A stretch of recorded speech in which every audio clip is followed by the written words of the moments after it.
भगवान से अपने आप को कैसे जोड़ें? भगवत गीता के अध्याय 9 श्लोक 14 में भगवान कृष्ण कहते हैं कि नित्य मेरे नाम और महिमा का जाप करते हुए, मेरी प्राप्ति के लिए प्रयास करते हुए और बार बार मुझे प्रणाम करते हुए दृढ़ संकल्प वाले वे भक्त जो ध्यान के माध्यम से मुझसे जुड़े हैं, भक्ति के साथ मेरी पूजा करते हैं। हम सभी जानते हैं कि व्यावहारिक रूप से हमेशा नाम जप करने से भक्ति व्यक्त करना संभव नहीं है। श्रीमद् भागवतम भक्ति या नवविधा भक्ति के उन रूपों को बताते हैं जिसके नियमित अभ्यास से साधक भगवान के करीब पहुंचता है।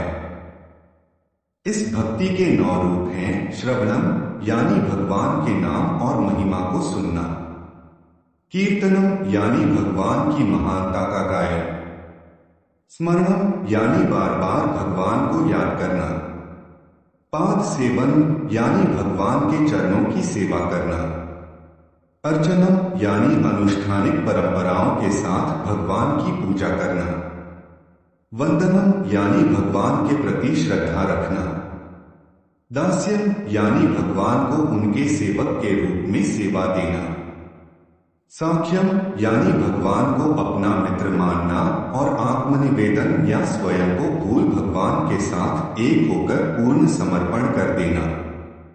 इन सभी रूपों में कीर्तनम भक्ति का एक लोकप्रिय रूप है जिसमें भक्तिपूर्ण उत्साह के साथ भगवान की महिमा को सुनाना, जप करना और उन्हें याद करना शामिल है। इरादा मन को ईश्वर पर स्थिर करना है। कभी कभी भक्त ध्यान के अभ्यास या मंत्र जाप में सो जाते हैं।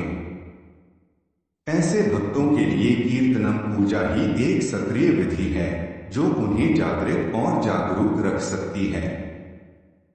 इस प्रकार का जोरदार गायन और नाम जप अन्य ध्यान भंग करने वाली आवाजों को भी रोकता है। कीर्तनम में अनेक प्रकार के गीत और मंत्र हैं जो मन को एक रोचक विविधता प्रदान करते हैं, जबकि प्रबलता से दिव्य स्पंदन उत्पन्न होता है जो वातावरण को शुद्ध बनाता है। कीर्तनम आमतौर पर बड़े समूहों में किया जाता है, इसलिए इसमें सामूहिक भागीदारी की भी ऊर्जा होती है जो विश्वास को बढ़ाती है। यही कारण है कि भारत में कई महान संतों ने कीर्तनम को भक्ति का एक लोकप्रिय रूप माना। मीराबाई, तुलसीदास, सूरदास, तुकाराम और एकनाथ जैसे भक्तिरस संतों ने भक्ति काव्य की रचना की जिसकी सहायता से भगवान के नाम का जाप किया जा सकता है। भगवान के प्रति दैनिक भक्ति भी खुद को उन गतिविधियों में शामिल करके व्यक्त की जा सकती है जो भगवान की महिमा बढ़ाते हैं। वास्तव में हम जो कुछ भी करते हैं उसका परिणाम भगवान को अर्पित करके उसे एक भक्ति गतिविधि में बदल सकते हैं। भगवान के प्रति समर्पित हर गतिविधि अनन्य भक्ति अभ्यास में बदल सकती है। जो लोग इस तरह से भक्ति का अभ्यास करते हैं वे सुबह जल्दी उठते हैं और साधना, प्रार्थना, योग साधना और ध्यान में जुट जाते हैं। वे अपना सारा समय जागने से लेकर सोने तक ईश्वर और उन साथी प्राणियों की सेवा में लगाने की कोशिश करते हैं जिनमें वे ईश्वर को देखते हैं। दूसरों के साथ उनके व्यवहार में भगवान के प्रति उनकी भक्ति दिखाई देती है। वे सभी प्राणियों के लिए शांतिपूर्ण, दयालु, सहनशील और मैत्रीपूर्ण होते हैं। वे सभी में परमात्मा की उपस्थिति देखते हैं। जाहिर है उन्हें पूजा के लिए अतिरिक्त कर्मकांड की जरूरत नहीं होती। वे किसी भव्य मंदिर में या अपने स्वयं के घर में समान भक्तिपूर्ण भाव से पूजा करते हैं। ईश्वर प्राप्ति के लिए मंत्रों का जाप किया जाता है।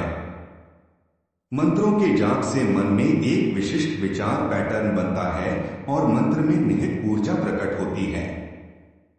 मंत्रों का जाप करने से ईश्वर प्राप्ति होती है। ईश्वर प्राप्ति के लिए कुछ मंत्र: ओम नमः शिवाय, भूर्भुवः स्वः तत्सवितुर्वरेण्यं भर्गो देवस्य धीमहि धियो यो न प्रचोदयात्, नारायणाय विद्महे वासुदेवाय धीमहि तन्नो विष्णु प्रचोदयात्। गण गणपते नमः। ह हनुमते नमः। गायत्री मंत्र। मंत्र जाप के बारे में कुछ खास बातें। मंत्रों का जाप करने से ईश्वर प्राप्ति होती है। मंत्रों का जाप करने से मन शांत होता है। मंत्रों का जाप करने से मन में सकारात्मक विचार आते हैं। मंत्रों का जाप करने से मन की शक्ति बढ़ती है। मंत्रों का जाप करने से मन में ईश्वर चेतना उत्पन्न होती है।